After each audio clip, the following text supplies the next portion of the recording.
Selamat malam, perkenalkan nama saya Francisca Ditya Wongga. Saya berasal dari program studi Sistem Informasi Strata 1 Stikom Uyelindo Kupang. Kali ini, saya akan berbagi materi atau ulasan mengenai bisnis online, di mana bisnis online ini dibagi menjadi 5 bagian, yaitu yang pertama dropship, yang kedua reseller, yang ketiga online shop, yang keempat marketplace, dan yang kelima e-commerce. Berikut adalah penjelasan dari kelima topik atau materi bisnis online yang akan saya bahas. Pertama adalah tentang dropship. Yang pertama, apa itu dropship? Dropship adalah sistem di mana kamu meminta reseller atau supplier untuk kamu mengirimkan barang atau orderan kamu ke customer dengan mencantumkan nama, alamat, nomor telepon, atau toko kamu sebagai pihak pengiriman. Berikut adalah contoh dari cara kerja dropship. Jadi, dropship berarti pelaku atau orang yang melakukan sistem dropship itu sendiri. Poin yang pertama, apa itu keuntungan menjadi dropship?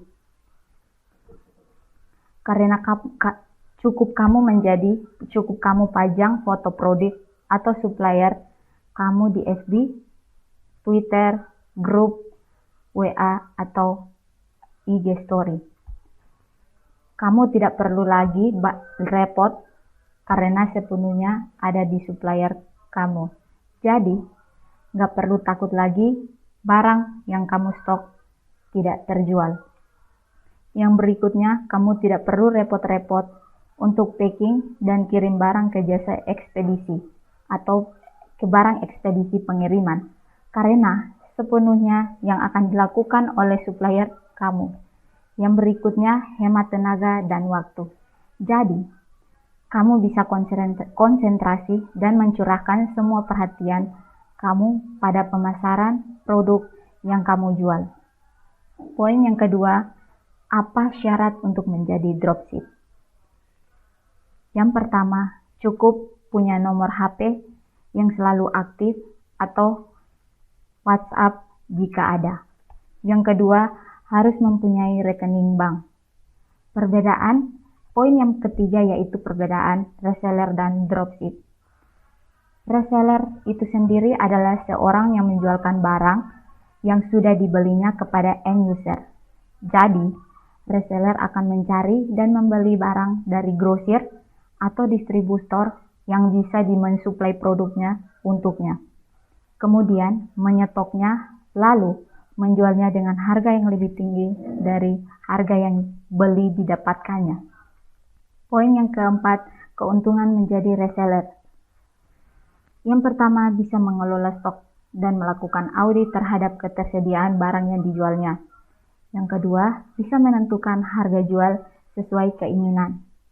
Yang ketiga, menawarkan dropshipper. Hal ini adalah pilihan profesi yang menyediakan produk tanpa harus menyetok juga dan tidak direpotkan dengan pelayanan terhadap konsumen atau packing dan pengiriman barang. Poin yang kelima, keuntungan menjadi dropshipper.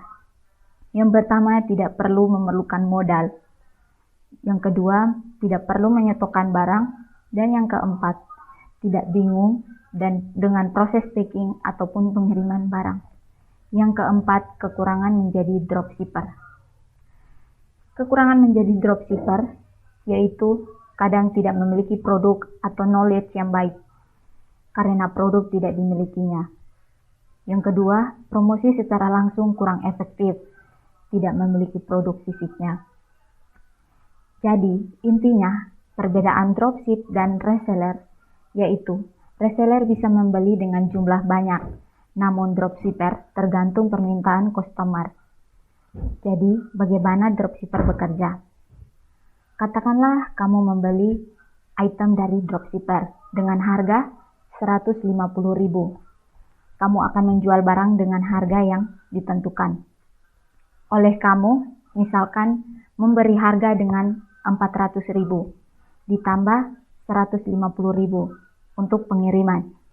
Setelah kamu mengumpulkan pembayaran dengan harga 550.000 dari pelanggan atau alamat pos mereka, maka kamu akan meneruskan harga 150 ditambah ongkos kirim ke dropshipper dengan harga 150.000 dan kamu mengambil harga 250 sebagai keuntungan.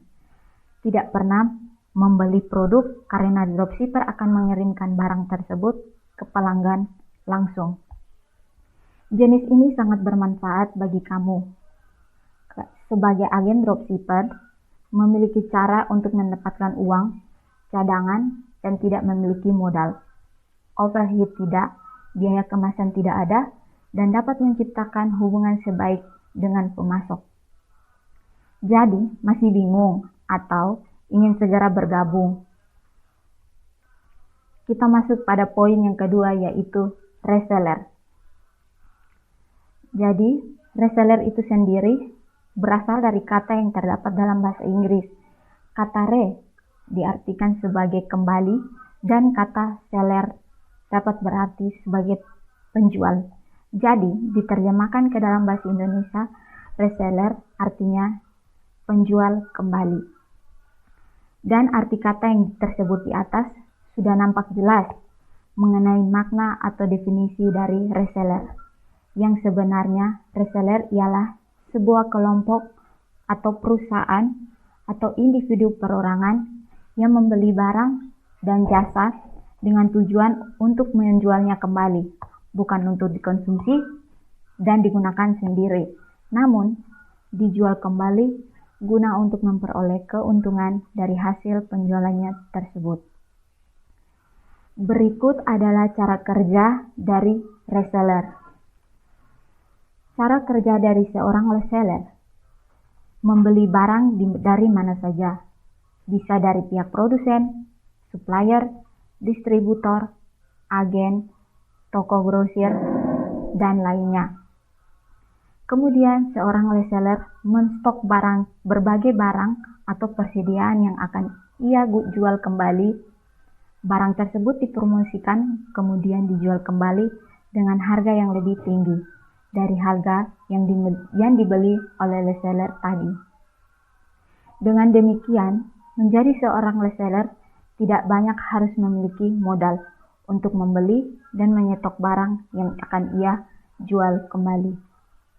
Dewasa ini karena maraknya online shop yang bertebaran di dunia maya, maka seorang reseller terlebih dahulu membeli barang, entah itu membeli langsung dari daerahnya itu sendiri atau dunia nyata, maupun di berbagai toko online yang ada di internet. Kemudian, seorang reseller membuat toko online maupun mempromosikan barang tadi melalui berbagai situs, blog, dan media sosial, dan mulai menjual barang dibelinya tadi dengan harga yang lebih tinggi dari harga awal ia pertama membeli. Poin yang kedua, syarat menjadi seorang reseller. Untuk menjadi seorang reseller, tentunya kalian harus memiliki modal yang besar, memiliki uang atau dana yang digunakan untuk menyetok persediaan barang yang akan kalian jual kembali. Selain membutuhkan uang, tentunya kalian harus ahli dalam memasarkan produk dan juga memiliki koneksi yang baik dengan berbagai supplier. Supplier tersebut tentunya nanti akan menjadi sumber utama dari barang yang akan kalian jual kembali. Apalagi jika kalian menjadi seorang reseller di dunia maya, maka kalian juga sedikit harus mengetahui berbagai teknik utama ngeblog, berdagang di toko online, promosi di media sosial, dan sejenis penggunaan media online lainnya. Hal tersebut dilakukan guna melancarkan aktivitas jual beli atau perdagangan yang kalian lakukan di internet. Jadi, pada intinya, menjadi seorang reseller yang kalian butuhkan ialah yang pertama, niat, modal, uang, pengetahuan seperti jual beli, dan lainnya. Koneksi hubungan sosial, misalnya koneksi dengan supplier, relasi, teman, dan lain-lain. Begitu juga dengan koneksi internet. teknik pemasaran, dan yang paling utama yaitu doa. Contoh kegiatan reseller. Contoh kegiatan reseller sangatlah mudah. Misalkan kalian membeli barang dari sekitar daerah tempat kalian tinggal maupun membeli barang atau produk secara online. Sebab sebut saja seperti kosmetik, mainan, aksesoris, tas, makanan, dan minuman instan. Berbagai jenis pakaian seperti baju anak-anak, jesri, sepatu, topi, dan lainnya. Asalkan barang atau produk tersebut tahan lama dan tidak mudah rusak. Kemudian, kalian menjual ulang barang tersebut dengan harga yang lebih sedikit tinggi, baik itu menjual secara langsung di dunia maya maupun menjual secara online, maka itulah apa yang disebut reseller. Poin yang ketiga, keuntungan menjadi reseller.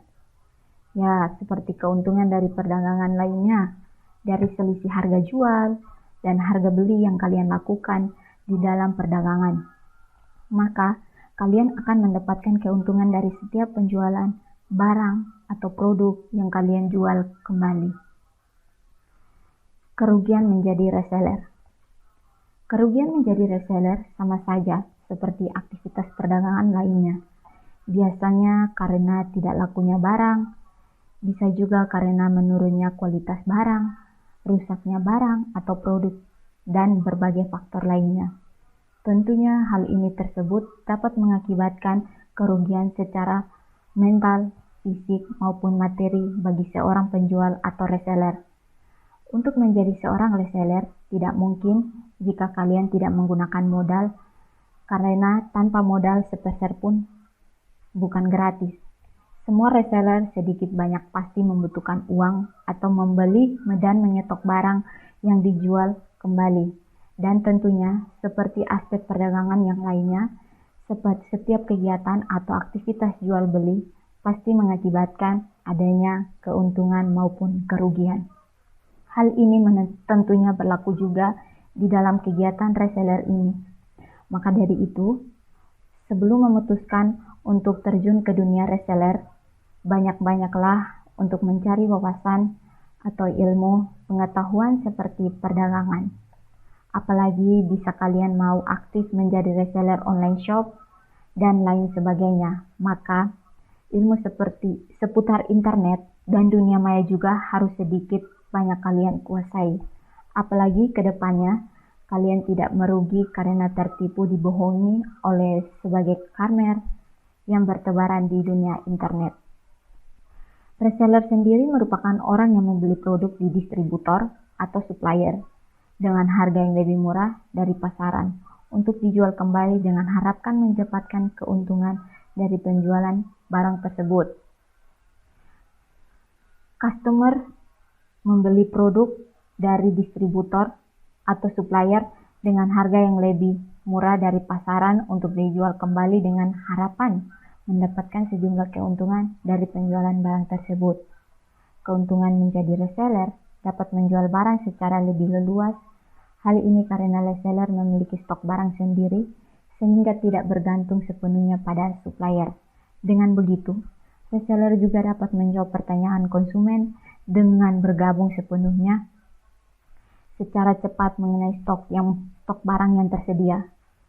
Dapat lebih profesional dalam melakukan pelayanan. Dengan demikian, stok barang sendiri, maka supplier dapat menjelaskan dengan lebih detail mengenai kondisi stok, harga barang, serta barang yang ready atau tidak dapat memperoleh keuntungan lebih besar. Biasanya reseller dan akan mendapatkan potongan harga lebih besar dibandingkan dengan dropshipper. Hal ini karena reseller ditunjuk untuk membeli barang sesuai yang disepakati oleh supplier. Tips menjadi seorang reseller yang sukses. Untuk para pemula, ketika kita akan bergabung dengan sistem reseller yang diperhatikan, karena Anda pemula, maka pertama yang harus dipelajari adalah kenali produk itu. Dibandingkan dengan produk-produk lain yang serupa, sudah berapa banyak iklan yang dilakukan oleh perusahaan. atau reseller lainnya. Kata kuncinya yang sudah bertebaran di Google atau di mesin pencari, beberapa persen komisi yang ada didapatkan, fasilitas yang diberikan pada Anda jika bergabung. Untuk mengenai itu, produk rem baru terkenal dengan biasa mengecek pergerakan PR atau LX rank, analisa dengan Google beberapa orang yang mencari dengan kata kunci produk itu. Perhatikan sistem pelayanan yang diberikan, berapa jam online supportnya, dan amati bagaimana respon pasar terhadap produk tersebut. Problem yang sering timbul jika Anda seorang reseller pemula. Kalah bersaing, kalah start, kalah strategi, kalah pengalaman dengan memiliki produk atau reseller yang lebih dulu, tidak paham terhadap produk, knowledge, pengetahuan tentang produk tersebut, tidak paham tentang internet marketing, tidak paham tentang teknik SEO, mendatangkan traffic, kurang tahu apakah itu produk dicari di pasar, banyak pesaingnya atau sudah jenuh, tidak bisa membuat blog atau website sendiri, tidak mengetahui cara beriklan yang benar, pemilihan kata-kata, lokasi iklan, tidak bisa bersaing dengan iklan oleh perusahaan atau pesaing yang lebih dulu sukses. Solusi agar Anda bisa menang dalam persaingan jika masih muda atau pemula. Yang pertama, sekali lagi pelajari tentang produk tersebut, kelebihan dan kekurangannya, buat website sendiri bukan replikator yang mengulas sisi-sisi yang belum ada. Jangan lupa upaya yang lebih informatif buat website sendiri. Jika pesaing hanya online jam 9:00 sampai dengan jam 7, coba Anda buat online mulai dari jam 7 sampai jam 10, atau bila Anda jika pesaing mengikat dengan 24 jam, intinya poin 3 itu memberi layanan lebih yang tidak dilakukan oleh pemilik atau reseller pesaing. Tembak kata kunci yang belum dioptimasi. Contoh, jika perusahaan menjual mobil tracking, sistem anti-maling, dan lain-lain, keyword talk, kata sapadan yang sebelum diteroptimasi, misal pelacak mobil, keamanan motor, sistem anti-maling. Tambahkan informasi pendukung seperti jika Anda menjadi reseller billing warnet, di sana Anda tidak diperhitungkan biaya untuk membuat warnet, download software gratis, antivirus, tools, PC, dan lain-lain. Lakukan iklan di berbagai tempat, seperti iklan baris, forum, social network, pay per click, PPC, dan lain-lain yang belum dilakukan oleh pemilik atau pesaing. Lakukan kegiatan yang proaktif, misalnya support online, customer support online, website Anda. Cantumkan hampir semua provider, telepon simpati, Excel, IM3, Fixit, dan lain-lain. Lakukan inovasi, belajar terus-menerus sampai minimal 1 tahun. Jangan lupa semangat, harus tetap terjaga rasa optimis, harus terus dipupuk dan keyakinan bahwa sukses adalah hak setiap orang yang sungguh-sungguh mencari dan ingin mencapainya. Buat reseller tag, buat website yang memasarkan 1 atau 2 produk, jangan lebih. Buatlah penawaran yang menarik terhadap isi materi tentang copywriting yang Anda dapat dari saya. Berikut penjelasan mengenai apa itu reseller.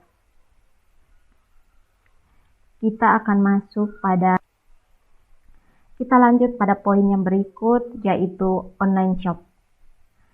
Online shop sendiri atau bisnis online saat ini bukan lagi menjadi sesuatu yang asing bagi masyarakat Indonesia, baik yang dalam kesehariannya menggunakan internet ataupun tidak. Adapun definisi online shop adalah salah satu proses pembelian barang atau jasa dari mereka yang menjual barang atau jasa melalui internet, di mana antara penjual dan pembeli tidak pernah bertemu atau melakukan kontak secara fisik, yang dimana barang yang diperjualbelikan ditawarkan melalui display dengan gambar yang ada di suatu website atau toko maya. Setelah pembeli dapat memilih barang yang diinginkan, untuk kemudian melakukan pembayaran kepada penjual melalui rekening bank yang bersangkutan. Setelah proses pembayaran diterima, kewajiban penjual adalah mengirimkan barang pesanan dan beli ke alamat tujuan. Poin yang berikut, pengoperasian online shop. Berikut adalah cara kerja dari online shop. Dalam online shop, terdapat tingkat-tingkatan dalam mengoperasikan online shop. Yang pertama, pengertian supplier. Supplier adalah pihak yang menyediakan, menyalurkan, dan memasarkan suatu produk tertentu. Yang kedua, pengertian reseller. Reseller adalah orang atau pihak yang menjual kembali produk orang lain atau supplier, di mana reseller ini berdiri sendiri atau bukan merupakan pegawai dari si supplier. Yang ketiga, dropship. Dropship tidak melakukan stok barang. Mereka hanya memamerkan atau memajangkan gambar, foto kepada calon pembeli. Jika ada yang mau membelinya, maka barang dikirim dari supplier ke konsumen secara langsung, namun atas nama dropshipper. Beberapa keuntungan dropshipper. Dropshipper dapat untung atau fees atau jasanya memasarkan barang milik. Tidak membutuhkan modal besar untuk menjalankan sistem ini. Sebagai dropshipper, Anda tidak harus perlu menyediakan kantor atau gudang barang. Dapat terbebas dari beban-beban pengemasan dan distributor produk. Salah satu faktor penting dalam mengoperasikan online shop adalah faktor etika, memilih produk yang akan dijual. Beberapa kategori produk yang dapat dijual dan memiliki penjualan retail terbanyak. Yang pertama, barang kebutuhan sehari-hari, pemakaian, barang elektronik, kebutuhan kantor, aksesoris, buku, CD, VCD, peralatan rumah tangga, produk handmade, makanan, produk kesehatan, perhiasan, alat olahraga. Sedangkan di Indonesia, riset yang dilakukan Veritrans dan Daily Social juga menunjukkan bahwa kemiripan mengenai produk-produk primadona yang dijual melalui internet di Indonesia. Berikut daftar produk yang paling populer, yaitu fashion, travel booking, musik, video, game, elektronik, buku. Dan ada beberapa cara untuk menerima pembayaran pemesanan secara online. Yang pertama, transfer bank. Transfer bank adalah kegiatan jasa bank untuk memindahkan sejumlah dana dengan jumlah tertentu dari perintah si pemilik rekening untuk seorang yang ditujukan sebagai penerima transfer. Yang kedua, jasa penyedia uang secara online. Maksudnya adalah jasa pengiriman uang, penerimaan kiriman uang secara cepat yang dilakukan lintas negara atau dalam satu negara. Dalam hal ini, pengiriman uang pembayaran transfer ke penerima transfer dengan mata uang yang disepakati. Yang ketiga, rekening bersama. Rekber atau rekening bersama adalah salah satu instansi yang berperan sebagai perantara dalam terjadinya transaksi secara online. Yang keempat, COD atau Cash on Delivery.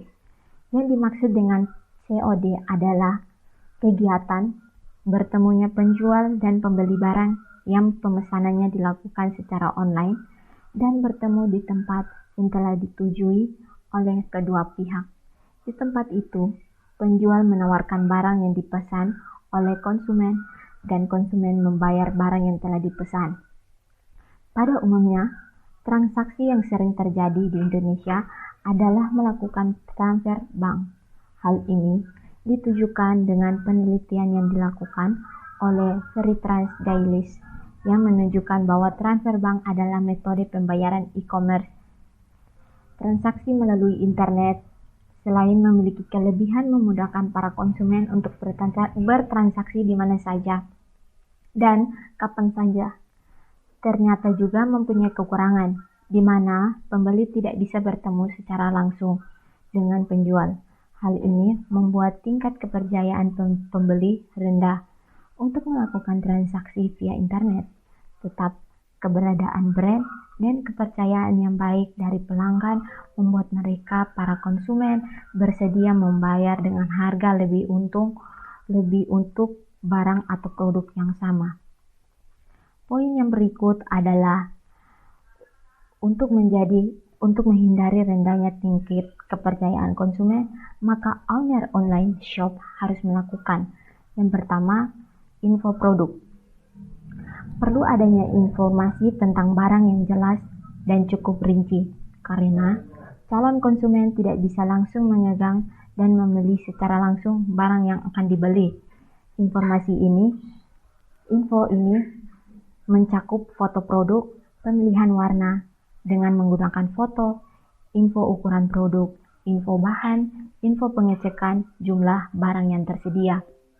Dan yang berikut, harga yang kompetitif. Konsumen online shop biasanya akan lebih mudah membandingkan harga dari satu online shop dengan online shop yang lainnya. Yang berikut, jasa pengiriman. Jasa pengiriman seperti Tiki, JNE, Pos Indonesia, termaksud beberapa jasa pengiriman barang yang direkomendasikan karena calon pembeli dapat mengecek sendiri ongkos kirim, cek keberadaan barang, sampai di mana dengannya menggunakan nomor pengiriman dan estimasi sampai barang ke konsumen lewat website yang disediakan oleh ekspedisi. Yang berikut, membuat jasa kurir sendiri. Alternatif lainnya juga adalah membuat jasa kurir sendiri untuk melayani pengiriman lokal, misalnya hanya di kota lainnya. Yang kelima, pembayaran. Untuk pembayaran bisa ada beberapa alternatif. Umumnya akan memudahkan konsumen untuk melakukan pembayaran dengan beberapa pemilihan pembayaran. Yang keenam, pengemasan. Nah, pengemasan atau packing adalah salah satu tujuan atau tombak pemasaran, bukan sekadar bungkus pelindung, tetapi bagian dari pendekatan terhadap konsumen. Aspek terpenting dalam desain packing adalah granito. Label adalah identitas produk yang dimuat dari label, biasanya berupa logo atau tulisan atau tag, dipakai untuk aksesoris merek atau suatu produk yang memuat harga, kode identitas produk, dan kontak person produsen. Kemasan adalah pemanis dari produk, dapat dibuat dari plastik, kardus, dan kain. Lebih baik lagi jika dalam kemasan ini terdapat identitas produk. Fungsinya, kemasan bukan hanya sekedar bonus pembungkus untuk produk yang dibeli konsumen, tetapi sebagai pengingat di benak konsumen sehingga menginginkan konsumen akan membeli lagi barang produksi kita. Yang berikutnya, customer service. Nah, customer service harus siap dihubungi kapan saja oleh konsumen, karena belanja online tergolong hal yang baru di Indonesia. Jadi, jika barang yang akan dipesan belum diterima dari estimasi hari yang dijanjikan oleh ekspedisi, maka customer service ialah yang akan dihubungi pertama kali oleh konsumen. Yang berikutnya ada keterangan update dari pemesanan sampai pengiriman. Yang berikutnya insentif atau konsumen. Misalnya, untuk konsumen yang sering melakukan pembelian secara online di suatu online shop, maka konsumen tersebut akan mendapatkan potongan harga untuk membeli selanjutnya. Yang berikutnya, toko online. Toko online yang bagus adalah yang memiliki sistem aplikasi. Hal ini dan sistem pelayanan yang baik. Agar owner harus memerhatikan sumber pendataan per bulannya. Etika dalam penjelasan online shop. Sebagai pengguna atau pemilik online shop, wajib mengetahui bahwa sekarang di Indonesia sudah memiliki undang-undang tentang transaksi elektronik, yaitu Undang-Undang RI Nomor 11 tentang informasi dan transaksi elektronik. Beberapa etika yang bisa digunakan untuk mengevaluasi kegiatan bisnis online shop. Yang pertama, the golden rule. Sebelum melakukan kegiatan bisnis online, perlu pelaku harus mengoposisikan diri sebagai konsumen. Kedua belah pihak. Sebagai konsumen, cara ini akan membantu pelaku kegiatan bisnis online shop mendapatkan sudut pandang yang lebih lagi adil bagi kedua belah pihak. Yang kedua, universalim. Suatu tindakan yang tidak bisa diterapkan dalam segala keadaan, maka tindakan ini dapat digunakan dalam keadaan tertentu. Yang ketiga, slippery slope. Maksudnya, jika dalam sebuah situasi tidak bisa dilakukan berulang kali, maka lebih baik tidak dilakukan sama sekali. Yang keempat, collective utilitarian principle. Artinya, ambil tindakan yang menghasilkan nilai positif bagi komunitas kita. Yang kelima, risk aversion. Artinya, ambil tindakan yang mengakibatkan masalah terkecil atau potensi biaya terendah. Yang keenam, no free lunch. Selalu diasumsikan bahwa setiap benda baik yang berwujud maupun tidak berwujud memiliki seorang. Yang ketujuh, the New York Times test. Asumsikan bahwa hasil tindakan yang dilakukan akan menjadi artikel utama dari surat kabar besar pada hari berikutnya. Yang kedelapan, the social contract rule. Sebuah komunitas di mana prinsip yang diusulkan oleh salah satu anggotanya didukung menjadi prinsip organisasi tersebut. Poin yang berikut, kelebihan dan kekurangan online shop. Semakin banyak online shop dengan berbagai macam barang yang diperjualbelikan, jika ingin memesan juga dengan cara yang sangat mudah, banyak hal yang menyebabkan seseorang lebih memilih belanja online karena banyak memiliki kelebihan. Berikut ini kelebihan online shop. Yang pertama, tidak terikat tempat dan waktu. Terutama bagi Anda orang yang sibuk sehingga tidak sempat berbelanja mendatangi ke toko. Yang kedua, banyak pilihan toko online yang menyediakan ragam produk yang Anda inginkan. Menghemat waktu dan tenaga, Anda tidak perlu berkeliling mall atau toko. Anda cukup mengeluarkan waktu sebentar dengan membuka internet dan tentunya saja Anda akan terhindar dari kemacetan jalan raya. Anda dapat membandingkan produk dan harga dengan toko online lainnya, sehingga lebih baik pilihan proses belanja yang mudah, cukup memesan barang, dan pembayaran biasanya dapat melalui internet, mobile banking, atau ATM dan tinggal menunggu barang dikirim. Selain kelebihan, ada juga kekurangan dari belanja online. Nah, berikut kekurangan dari belanja online. Yang pertama, sering terjadi penipuan barang tidak dikirim setelah dilakukan pembayaran atau transfer uang.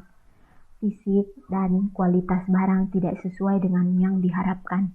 Karena itu, kita hanya dapat memilih melalui foto yang ada di website. Dikenakan biaya transportasi atau pengiriman sehingga ada biaya tambahan. Tidak dapat melihat dan mencoba secara langsung barang yang dipesan. Butuh waktu agar barang sampai di tempat Anda karena proses pengiriman. Kepercayaan atau trust. Untuk dapat mempertahankan hubungan jangka panjang dengan para nasabah atau pihak bank, perlu menganut konsep kepuasan pelanggan atau customer satisfaction agar dapat bertahan hidup dalam era e-banking. Pihak bank harus mempunyai pelanggan loyal atau customer loyalty yang percaya terhadap essentially jasa online.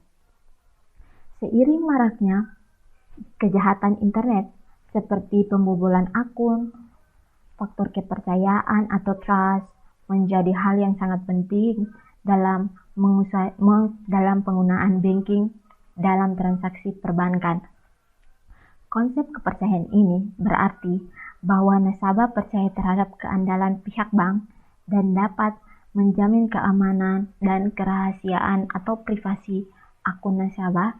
Keamanan berarti bahwa pengguna internet banking itu sendiri aman, risiko kehilangan dana atau informasi sangat kecil, dan risiko pencurian atau hacking rendah. Sedangkan kerahasiaan berarti bahwa segala hal yang berkaitan dengan informasi pribadi pengguna terjamin kerahasiaannya. Tidak ada pihak ketiga yang dapat mengetahuinya. Kepercayaan memiliki pengaruh yang signifikan pada keinginan nasabah untuk terlibat dalam transaksi finansial secara online dan pemberian informasi yang bersifat rahasia, seperti kerahasiaan user, ID, dan password, akun pribadi, dan lain-lain. Ketersediaan fitur menurut perlengkapan untuk menteraktivitasnya nasabah adalah kriteria penting yang menarik perhatian para nasabah di dalam menyampaikan jasa internet banking credit, atau juga mengidentifikasi faktor lain yang penting di dalam kesuksesan e-banking, yaitu kemampuan inovasi untuk menghadapi kebutuhan nasabah dengan menggunakan ketersediaan fitur yang berbeda pada website. Fitur berarti hal-hal yang apa saja yang dilakukan oleh nasabah dengan menggunakan internet banking. Terdapat beberapa atau indikator kesediaan fitur. Yang pertama, kemudahan akses informasi tentang produk dan jasa, keberagaman layanan intertransaksi, keberagaman fitur, keberagaman inovasi produk. Inovasi produk juga berhubungan dengan ketersediaan teknologi yang sesuai, pengalaman produk yang tepat, dan pengembangan atau jasa. Contohnya dari inovasi yang didapat pada internet banking adalah alat hitung pinjaman atau interaktif, konverter nilai tukar, alat hitung hipotek atau website internet banking. Dengan adanya inovasi produk berupa fitur-fitur tambahan pada website internet banking, maka diharapkan nasabah akan berminat untuk menggunakan internet banking. Yang pertama, keamanan security. Keamanan adalah keadaan bebas dari bahaya. Istilah ini bisa digunakan dengan hubungan kepada kejahatan, segala bentuk kecelakaan, dan lain-lain. Keamanan merupakan topik yang luas, termaksud keamanan nasional terhadap seorang teroris, keamanan komputer dan terhadap hacker, keamanan rumah terhadap maling dan penyulusup lainnya. Keamanan finansial terdapat kehancuran ekonomi dan banyak situs berhubungan lainnya. Keamanan berarti bahwa pengguna internet banking itu aman. Risiko kehilangan data atau informasi sangat kecil dan risiko pencurian atau hacking rendah. Untuk saat ini, upaya perbankan yang mengembangkan layanan ini berupa melindungi para pihak dengan membuat ketentuan yang dibentuk oleh pihak perbankan itu sendiri yang dikenal dengan sebutan self-regulation. Kemudahan penggunaan atau ease of use. Penggunaan mendefinisikan kemudahan pengguna atau ease of use sebagai suatu tindakan di mana seorang percaya bahwa teknologi informasi atau IT dapat dengan mudah dipahami. Berdasarkan definisi di atas, dapat disimpulkan bahwa kemudahan pengguna akan mengurangi usaha, baik waktu dan tenaga seorang di dalam mempelajari IT. Perbandingan kemudahan tersebut memberikan indikasi bahwa orang yang menggunakan IT bekerja lebih mudah dibandingkan dengan orang yang bekerja menggunakan tanpa IT atau secara manual. Penggunaan IT mempercayai bahwa C yang lebih fleksibel, mudah dipahami, dan mudah mengoperasikannya atau kompatibel sebagai karakteristik kemudahan pengguna. Teknologi informasi sangat mudah dipelajari. IT mengejarkan dengan mudah yang diinginkan oleh pengguna. Keterampilan pengguna akan bertambah dengan menggunakan IT. Minat IT sangat mudah untuk dioperasikan. Minat atau attention of us, minat berkaitan dengan perasaan suka atau senang dari seseorang terhadap suatu subjek. Hal ini seperti dikemukakan oleh yang mengatakan bahwa minat sebagai suatu rasa lebih suka dari rasa keterikatan pada suatu hal atau aktivitas.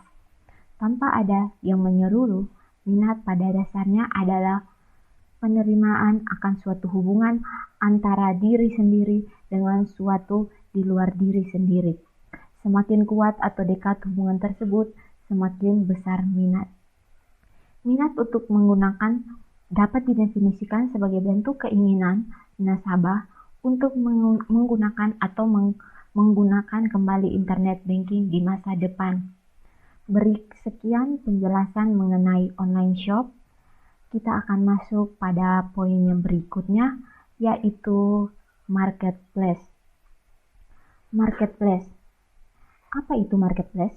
Nah, marketplace adalah perantara antara penjual dan pembeli di dunia maya. Situs marketplace bertindak sebagai pihak ketiga dalam transaksi online dengan menyediakan tempat berjualan, fasilitas pembayaran. Bisa dikatakan marketplace adalah department store online.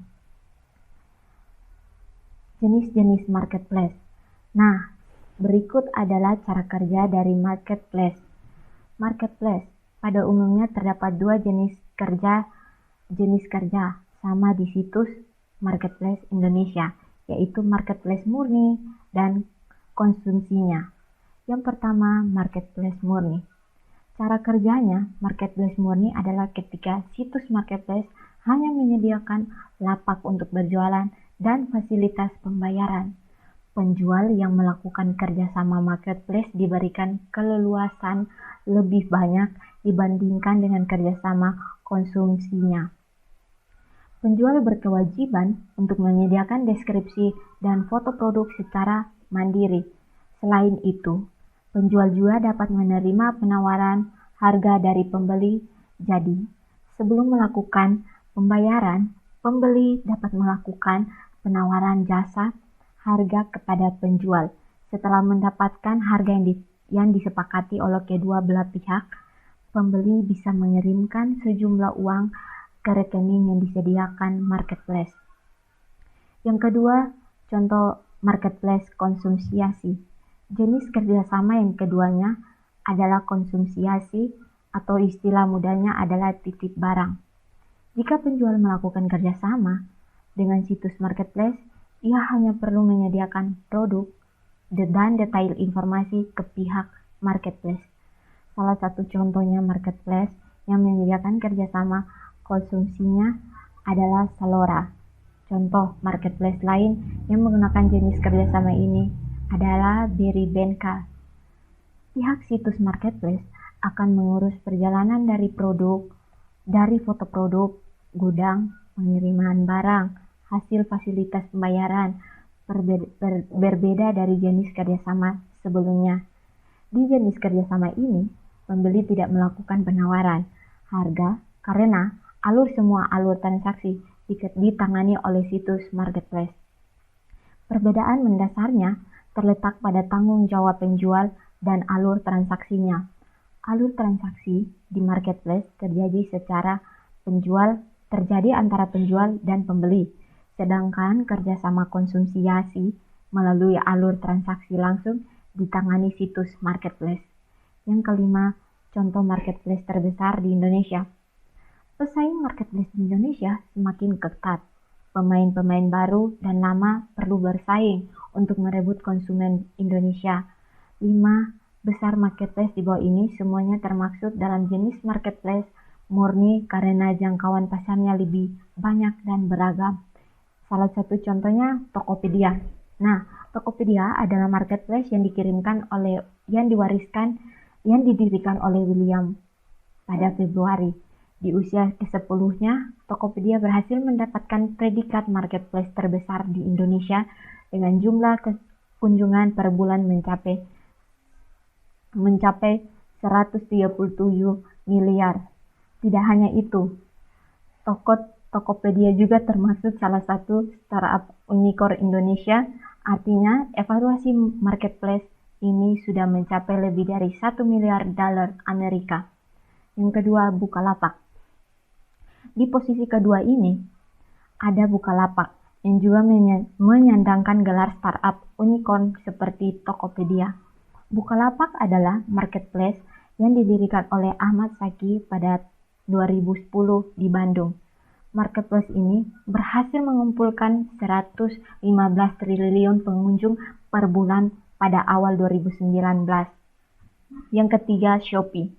Shopee adalah marketplace asal Singapura yang sejak 2015 mulai mengekspansi pasar Asia Tenggara, termasuk Indonesia.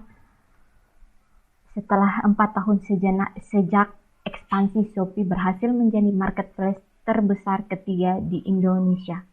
Kunjungan bulanan Shopee sekitar 74 triliun. Marketplace yang berada di bawah C Group ini mampu merebut perhatian konsumen di Indonesia dengan kampanye-kampanye kreatifnya yang melibatkan selebritas internasional seperti Blackpink. Yang keempat, Lazada. Lazada sendiri sepertinya mulai kesulitan menghadapi persaingan dengan marketplace lainnya. Awal 2018, Lazada adalah marketplace dengan pengunjung terbanyak. Sayangnya, pada 2019, Lazada hanya mampu menduduki peringkat keempat dengan jumlah pengunjung sebanyak 52 triliun per bulan. Yang kelima, Blibli. Blibli sendiri sepertinya mulai kesulitan menghadapi pesaing dengan marketplace lainnya. Awal 2018, marketplace ini berhasil menduduki peringkat kelima dengan jumlah pengunjung sebesar 32 triliun per bulan. Apa beda marketplace dengan online shop? Nah, kali ini kita akan membahas perbedaan marketplace dan online shop. Marketplace adalah, selain marketplace, mungkin Anda juga sering mendengar istilah online shop atau toko online. Apakah marketplace dan online shop adalah dua hal yang sama? Jawabannya adalah bukan. Marketplace atau online shop adalah dua platform yang berbeda. Perbedaan utamanya terletak pada perantara. Marketplace adalah perantara yang menghubungkan para penjual dengan pembeli. Di sisi lain, online shop atau toko online tidak memerlukan perantara. Penjual langsung menjual produknya di platform mereka sendiri kepada pembeli. Jadi, tidak ada perantara sama sekali. Yang berikutnya, berjualan melalui online shop atau toko online menuntut Anda untuk lebih mandiri. Anda perlu membuat website, mengelola pemasaran melalui media sosial, dan langsung berurusan dengan konsumen. Walaupun begitu, dengan mengelola website, toko online sendiri memiliki keuntungan lebih banyak dibandingkan hanya berjualan melalui marketplace. Terlebih lagi jika Anda sudah mempunyai merek sendiri. Berikut beberapa contoh merek yang sukses membangun online shopnya sendiri adalah Brodo atau Erigo Store, Bukupedia, Babysania, dan Rabani. Apa saja keuntungan mengelola website toko online? Nah, keuntungannya, yang pertama, toko online Anda akan lebih dipercaya oleh konsumen. Berdasarkan riset Fresini, 84% konsumen lebih percaya kepada toko online yang memiliki website resmi dibandingkan toko online yang hanya mempunyai laman media sosial. Yang kedua, toko online Anda akan lebih mudah untuk muncul di hasil pencarian Google. Muncul di hasil pencarian Google ini penting karena 81% konsumen melakukan riset melalui mesin pencari. terlebih dahulu sebelum membeli produk secara online. Ketiga, mengurangi ketergantungan pada pihak lain. Dalam hal ini, marketplace, Anda bisa mempelajari bagaimana mengelola website toko online sendiri, bukan sekadar mengelola lapak di pihak lain. Kelima, dengan mengelola website toko online sendiri, Anda memiliki toko pusat. Di seluruh pengelolanya di bawah kontrol Anda, bukan pihak lain. Jadi ketika Anda ada masalah atau perubahan kebijakan di marketplace, Anda tidak kelimpungan karena punya toko sendiri. Kesimpulannya dari marketplace, dari toko online ini, kesimpulannya, apakah Anda sudah paham tentang apa itu marketplace dan perbedaan dengan online shop atau toko online? Saya harap apa yang telah saya sampaikan ini bisa membantu Anda untuk menentukan platform penjualan online Anda. Anda bisa berjualan di marketplace dan punya website toko online sendiri. Anggap saja bahwa website ini, toko online ini adalah toko pusat atau marketplace dan hanya cabang dari toko pusat tersebut. Hal ini merupakan langkah antisipasi jika terjadi masalah atau perubahan kebijakan di pihak ketiga. Dalam hal ini, marketplace. Dengan memiliki website toko online sendiri, maka Anda masih mempunyai toko yang tidak terkena imbas masalah atau perubahan kebijakan dari pihak ketiga, atau kontrol website toko online sepenuhnya ada pada Anda. Membuat website toko online sendiri adalah prioritas utama bagi para penjual online, terutama yang sudah memiliki merek sendiri. Selain bisa menjadi sarana promosi, website toko online juga meningkatkan kepercayaan pelanggan terhadap merek Anda. Selamat berjualan online. Berikut penjelasan saya mengenai toko online atau online shop. Saya akan menjelaskan poin yang berikutnya, yaitu 52. Yang berikutnya saya akan melakukan penjelasan mengenai e-commerce. Pengertian e-commerce atau perdagangan elektronik. Secara umum, pengertian e-commerce atau perdagangan elektronik adalah kegiatan jual beli barang atau jasa atau transmisi data melalui jaringan elektronik, terutama internet. Dengan perkembangan teknologi informasi dan software, hal ini membuat transaksi konvensional menjadi mungkin untuk dilakukan secara elektronik. Website digunakan sebagai pengganti toko offline. Website e-commerce mencakup beberapa fungsi seperti etalase produk, pemesanan online, dan inventaris stok untuk menjalankan fungsi utama sebagai e-commerce. Software yang digunakan terpasang pada server e-commerce dan bekerja sebagai simultan dengan sistem pembayaran online untuk memproses transaksi. Secara umum, e-commerce artinya melakukan bisnis melalui jaringan yang saling terhubung atau interconnected network internet. Untuk semakin memahami mengenai e-commerce, menerima pembayaran kartu kredit untuk transaksi penjualan online, menghasilkan pendapatan dari iklan online, pertukaran saham melalui broker online, penyaluran informasi kepada perusahaan melalui internet, penyaluran manufaktur, dan distribusi dengan partner melalui extranet. Melakukan penjualan produk digital melalui website.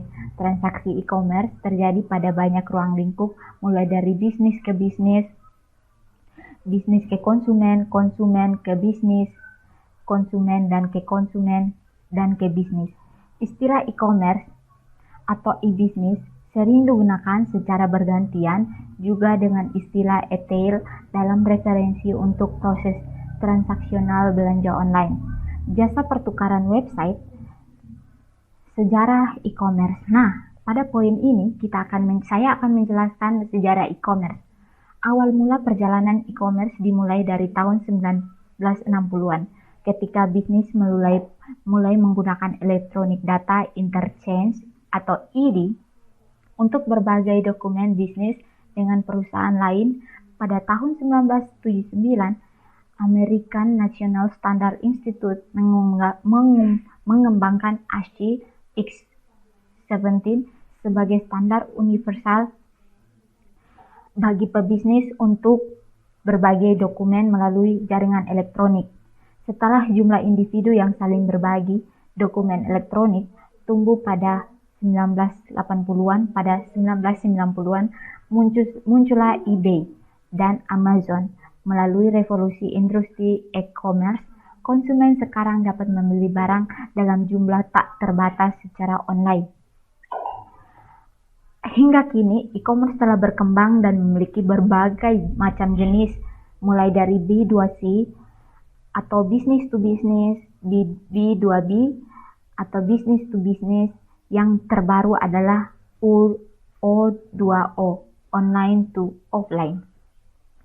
Aplikasi e-commerce dilakukan dengan menggunakan berbagai aplikasi seperti email, katalog online, dan shopping chat, ID, file transfer protokol, dan layanan web. Semua hal itu termaksud transaksi bisnis ke bisnis dan pemasaran menggunakan email dengan iklan yang tidak diinginkan. Biasanya dianggap sebagai spam. Email-email ini dikirim kepada konsumen dan prospek bisnis, sama halnya dengan mengirimkan e-newsletter kepada pengguna yang sudah berlangganan. Saat ini, lebih banyak perusahaan yang mencoba menarik perhatian konsumen langsung secara online dengan menggunakan alat promosi seperti kupon digital, pemasaran melalui media sosial, dan iklan target. Banyak manfaat yang bisa didapatkan dengan e-commerce, seperti cepat akses transaksi, ketersediaan barang dan jasa, kemudahan mengakses bagi konsumen, dan kemampuannya menjangkau konsumen secara internasional. Namun, bukan berarti e-commerce tidak memiliki kekurangannya. Misalnya, jasa pada saat pembelian barang, konsumen tidak bisa melihat atau menyentuh langsung produk yang akan dibelinya. Selain itu, konsumen juga harus menunggu lama untuk bisa mendapatkan produk yang dibelinya. Pasar yang dihasilkan oleh kegiatan e-commerce selama ini terus bertumbuh. Penjualan barang dan jasa online menyumbangkan lebih dari seperti dari total pertumbuhan penjualan retail American pada tahun 2015. Kegiatan menjual melalui website di Asia mempunyai nilai miliar pada tahun 2015. Jumlah tersebut meningkat sebanyak 14% dibandingkan tahun sebelumnya, sementara diproyeksikan akan meningkat setiap tahunnya, bahkan setiap bisa mencapai 95 miliar. Peraturan pemerintah yang mengatur e-commerce di Amerika Serikat, Standar Keamanan adalah salah satu lembaga utama untuk mengatur kegiatan e-commerce. Untuk menjamin keamanan privasi efektivitas e-commerce, banyak hal yang harus dilakukan pebisnis untuk keamanan seperti source socket layer, mobile e-commerce. Ilustrasi e-commerce sementara ini memberi komunikasi dan informasi RI Drudiati mengenai rancangan peraturan pemerintah. E-commerce Indonesia terdiri dari 3 segmen, yaitu ketiganya antara lain startup dan perusahaan perintis yang bergerak di bidang teknologi, UKM atau usaha kecil menengah hingga stabilitas. Poin pertama yang akan disorot oleh Kominfo adalah mengenai pendanaan pada e-commerce. Dari pemerintah akan dibuat peraturan mengenai penentuan pemberian dana hingga peraturan daftar negatif investasi dari pemerintah. Kemudian, para pelaku e-commerce juga harus mengikuti peraturan mengenai pajak pertambahan nilai PPN khusus dalam e-commerce. Lalu, pemerintah Indonesia juga akan mengatur mengenai proteksi dari data pribadi konsumen. Nah, berikut sekian penjelasan dari saya mengenai online shop, bisnis online, dan beberapa poin dan 5 poin tersebut. Semoga penjelasan yang saya berikan ini mengenai bisnis online dapat membantu teman-teman bagi yang baru memulai membangun bisnis online-nya, dan semoga manfaatnya ke depannya dapat memberi semangat bagi teman-teman yang akan membuat bisnis online, atau dapat juga menjadi materi, dapat juga menjadi materi yang baik agar kedepannya teman-teman dapat membangun bisnis online shop tersendiri. Sekian dari saya, selamat malam, dan jangan lupa untuk subscribe, like, dan comment. Terima kasih. Selamat.